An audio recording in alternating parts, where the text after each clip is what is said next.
कैसा सपना था जो पूरे भारत को इंस्पायर करने वाला था। कैसा सोचिए एक ऐसा लड़का जिसके जेब में कुछ सिक्के हैं, हाथों में न्यूज़पेपर का बंडल और पैरों में एक सिंपल चप्पल। सुबह सवेरे घर से निकलता है, आंखों में कुछ सपने और दिल में कुछ अरमान। उसे नहीं पता उसका फ्यूचर क्या होने वाला है, लेकिन किस्मत उसके लिए कुछ ऐसा लिख चुकी थी जिसे आगे चलकर पूरी दुनिया हैरान रहने वाली थी। और वो एक दिन दुनिया का सबसे मशहूर साइंटिस्ट बनेगा और मिसाइल मैन ऑफ इंडिया के नाम से जाना जाएगा और राष्ट्रपति भवन तक वो पहुंच जाएगा। लेकिन सफर इतना आसान नहीं था। रास्ते में कुछ ऐसी मुश्किलें आई जिससे उसका पूरा सपना टूट सकता था। आज हम बात कर रहे हैं ऐसी शख्सियत की जिससे हर एक को इंस्पिरेशन मिलती है, हर एक को उनसे प्रेरणा लेनी चाहिए, डॉक्टर APJ अब्दुल कलाम की। तो आज हम इस बायोग्राफी में उनकी पूरी जीवन शैली, उनका पूरा करियर, फेलियर, सक्सेस, हर एक चीज डिटेल में डिस्कस करेंगे। तो इस वीडियो को एंड तक देखिए ताकि आपको कुछ सीखने को मिले, आपको कुछ इंस्पिरेशन मिले, आपको कुछ मोटिवेशन मिले। तो चलो शुरू करते हैं आज का ये वीडियो। साल 1931, तमिलनाडु का छोटा सा शहर रामेश्वरम। एक बच्चे का जन्म होता है जिसका नाम रखा जाता है APJ अब्दुल कलाम। उनके फादर एक बोट ओनर थे। फैमिली फाइनेंशियली स्ट्रांग नहीं थी, लेकिन उनके घर में एक चीज की कभी कमी नहीं थी, ईमान और मेहनत। बचपन से ही कलाम दूसरे बच्चों जैसे नहीं थे।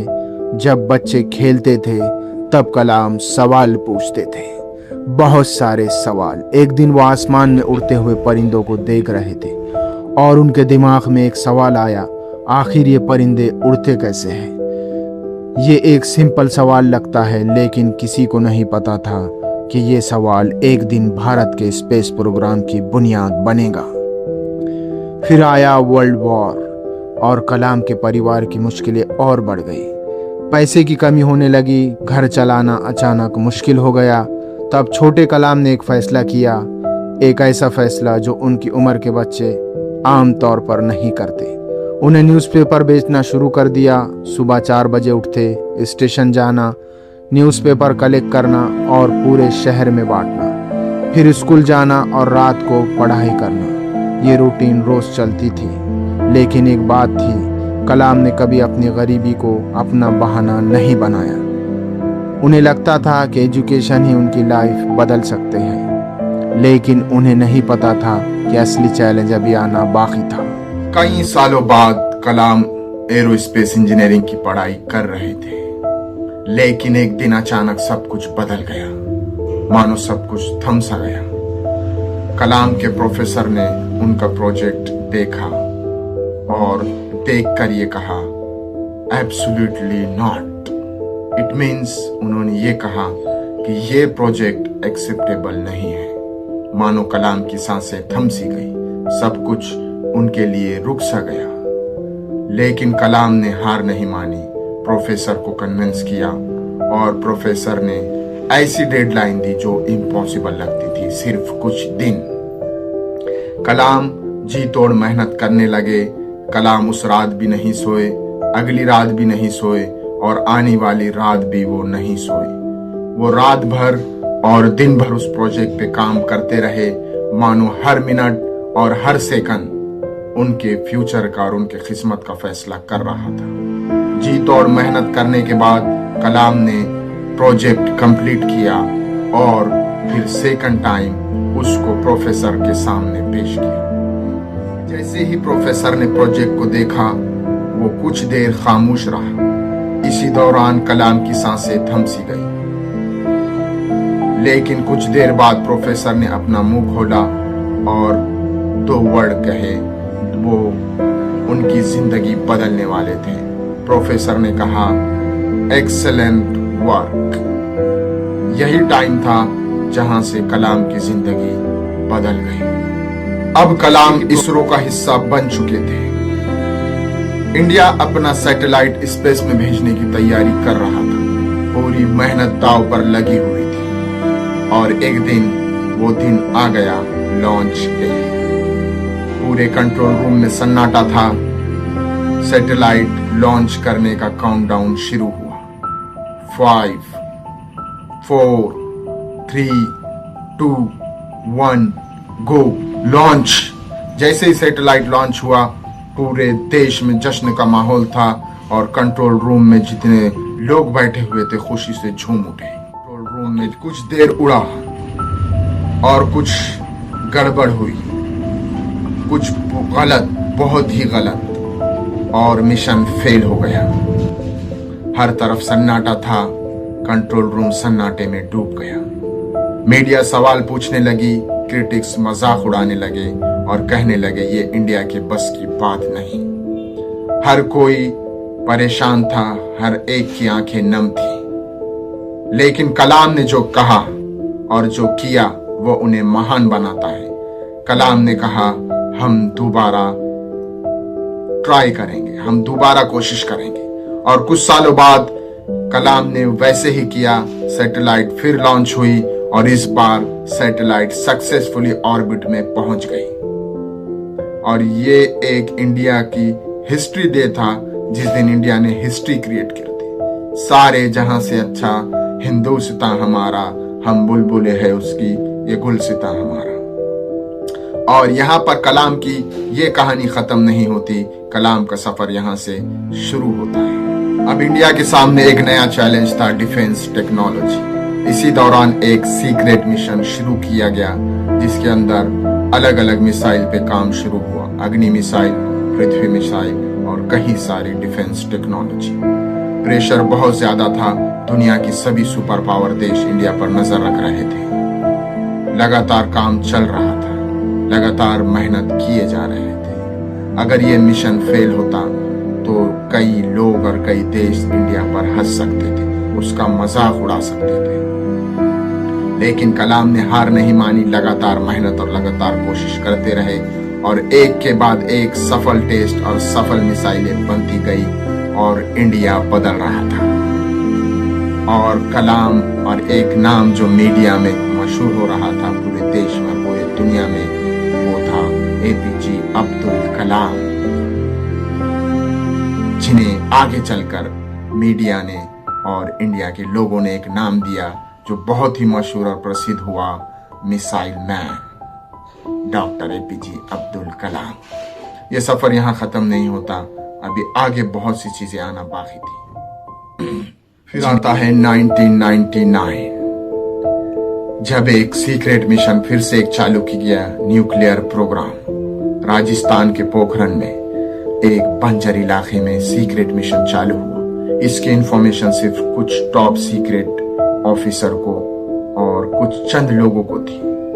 और ये मिशन इतना सीक्रेट था कि अगर थोड़ी सी भी भनक किसी को लग जाती तो पूरा गेम बदल सकता था, क्योंकि बड़े बड़े देश सैटेलाइट के थ्रू इंडिया पर नजर रखे हुए थे।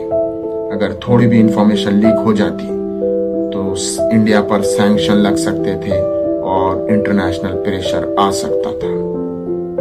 और इस मिशन को लीड कर रहे थे डॉक्टर एपीजे अब्दुल कलाम और डॉक्टर राजेंद्र गोपाल चिदम्बरम। और ये न्यूक्लियर प्रोग्राम इंडिया की हिस्ट्री को बदल सकता था, इंडिया को देखने का नजरिया बदल सकता था, इंडिया को उस लिस्ट में शामिल कर सकता था जिसे हम न्यूक्लियर कंट्री देश कहते हैं। और फिर वो पल आ गया, 11 मई 1998, काउंटडाउन शुरू हुआ। 3, 2, 1 बूम। रेगिस्तान की जमीन हिल पड़ी और पूरे दुनिया में एक कोहराम मच गया। हर इंटरनेशनल मीडिया के न्यूज चैनल पे हेडलाइन थी, India has successfully conducted nuclear test. ये वो पल था जब हमारे सीने गर्व से भर गए, हमारा सिर गर्व से ऊंचा हो गया। आज भी मैं ये जब बात कर रहा हूँ तो मेरे हाथ कांप रहे हैं और मेरे रोंगटे खड़े हो रहे हैं। तो सोचिए उस पल क्या हाल होगा। और फिर इंडिया ने 2 दिन बाद फिर से न्यूक्लियर टेस्ट किए और दुनिया को इंडिया की कैपेबिलिटी और साइंटिफिक टेक्नोलॉजी बता दी। ये वो पल था जब इंडिया का सर गर्व से ऊंचा हो गया और इंडिया देखते ही देखते न्यूक्लियर कंट्री के लिस्ट में शामिल हो गया। और इसको सहरा और इसका जो क्रेडिट जाता है हमारे उस सभी काम करने वाले साइंटिस्ट को और स्टाफ को जिन्होंने दिन रात मेहनत की और इस मिशन को सक्सेसफुल बनाया। और मेन कैरेक्टर इसमें जो थे वो थे डॉक्टर एपीजे अब्दुल कलाम और डॉक्टर राजेंद्र चिदम्बरम। अब आता है साल 2002। एक सवाल हर एक के दिल में था, हर एक पूछ रहा था पूरे इंडिया में कि अब प्रेसिडेंट कौन बनेगा, अगला प्रेसिडेंट कौन होगा। कई बड़े बड़े पॉलिटिकल लीडर्स के नाम सामने आ रहे थे, लेकिन एक नाम ऐसा आया जिसने सबको सरप्राइज कर दिया, डॉक्टर एपीजे अब्दुल कलाम। पूरे देश में जैसे इनका नाम अनाउंस हुआ तो पूरे देश में खुशी की लहर दौड़ पड़ी और डॉक्टर एपीजे अब्दुल कलाम इंडिया के प्रेसिडेंट बन गए।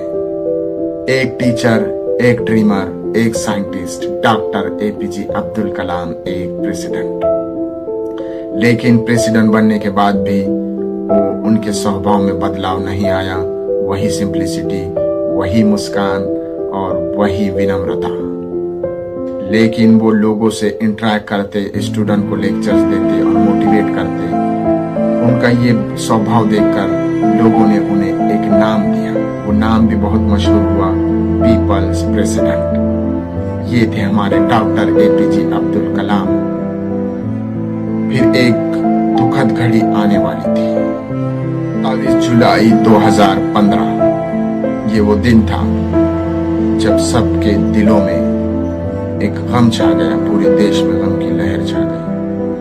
डॉक्टर एपीजे अब्दुल कलाम 83 साल की उम्र में, जब इस साल के जितने भी लोग होते हैं वो एंजॉय करते हैं अपना रिटायरमेंट, लेकिन कलाम नहीं। वो एक ऑडिटोरियम में स्टूडेंट को लेक्चर दे रहे थे, सभी उनकी बयान ध्यान से और गौर से सुन रहे थे। वो लोगों को इंस्पायर कर रहे थे।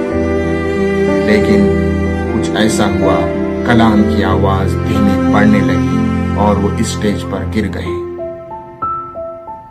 किसी को पता नहीं था क्या हो रहा है।